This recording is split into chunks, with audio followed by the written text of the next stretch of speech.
Hello Moto GP enthusiasts. Welcome back to ZNGP Today. Marc Márquez topped FP1 at Balaton Park, a symbolic achievement that reminded the paddock of his raw speed, yet he tempered expectations with a candid assessment.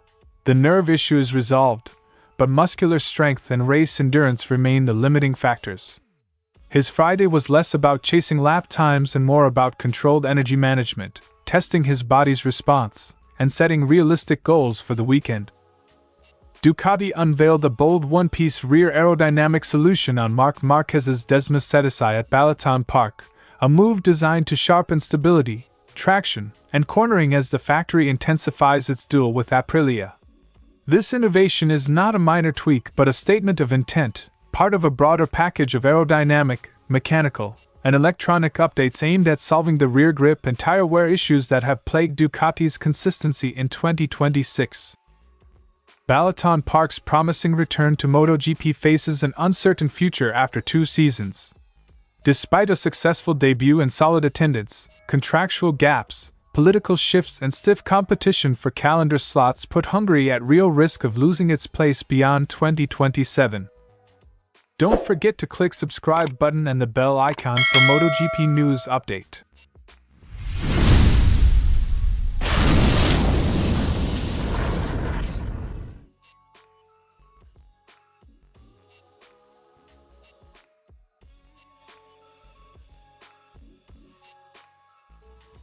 Márquez's name at the top of the FP1 timesheets was a morale boost for Ducati and his fans, but he quickly clarified that the stopwatch doesn't tell the whole story.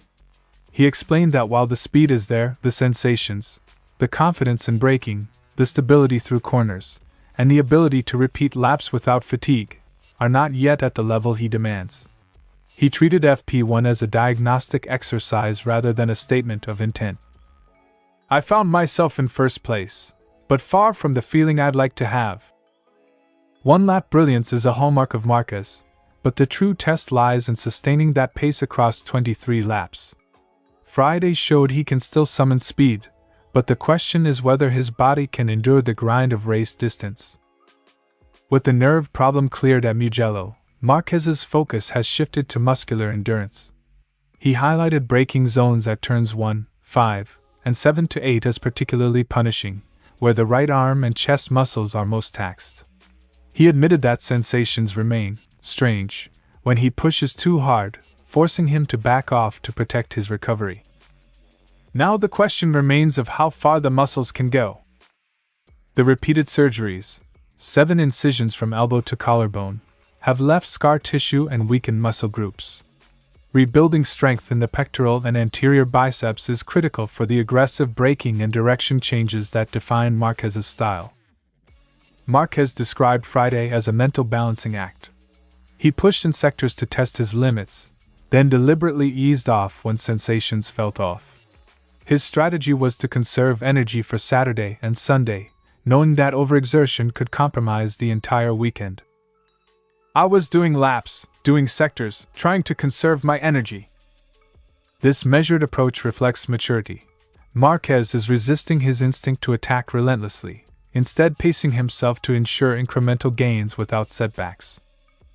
Márquez set pragmatic goals.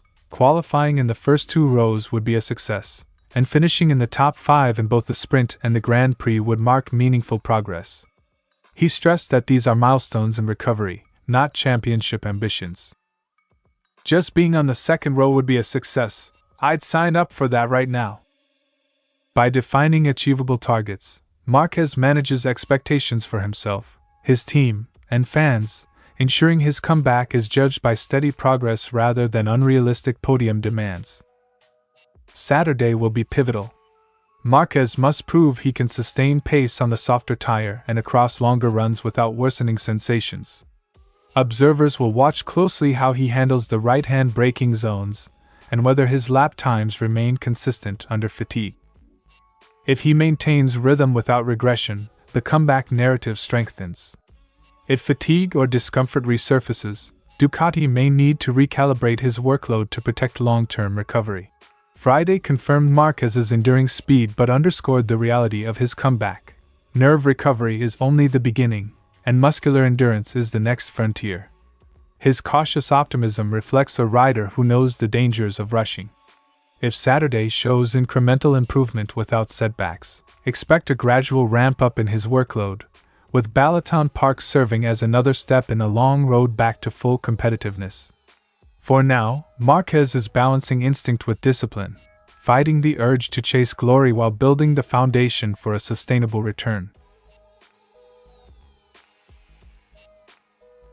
The new rear wing/tail unit is a single-piece structure, described as one of Ducati's most radical recent experiments. Unlike incremental winglet adjustments, this design reshapes airflow across the entire rear section, increasing downforce on the rear wheel and stabilizing the bike under acceleration. In Moto GP, even subtle aero changes can transform behavior. A few kilograms of extra load on the rear tire can improve corner exit grip, reduce sliding, and extend tire life. Such marginal gains often decide podiums. The timing reflects Ducati's urgent need to address rear tire wear, highlighted repeatedly by Pecco Bagnaia. The GP26 has shown strong braking and turning but continues to punish the rear tire, limiting late race pace. Ducati's response is multi-layered, radical aero, swing arm innovations blending metal and carbon fiber, and electronic mapping refinements to manage torque delivery.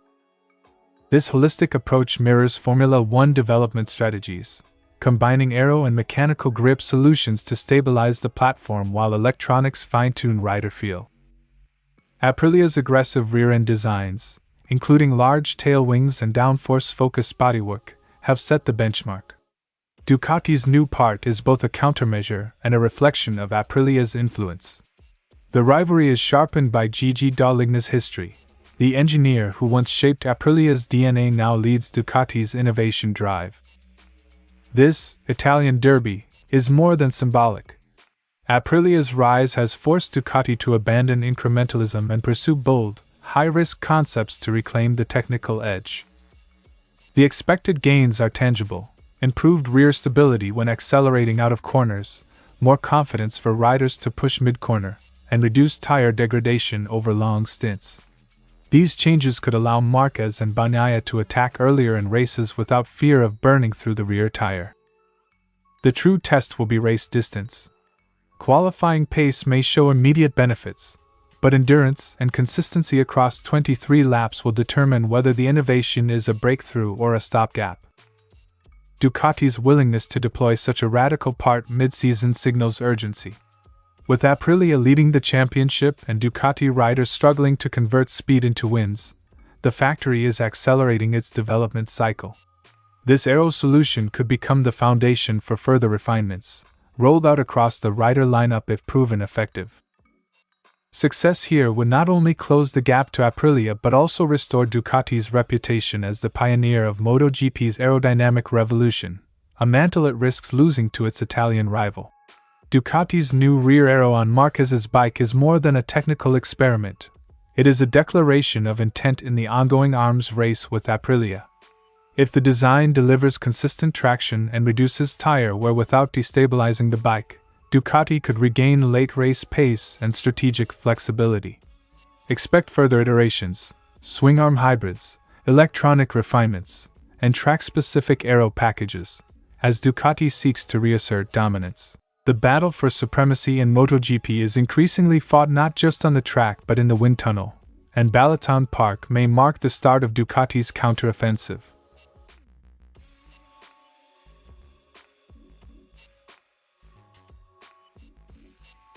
Hungary rejoined the MotoGP calendar in 2025 at the new Balaton Park circuit, marking the country's first World Championship race since 1992.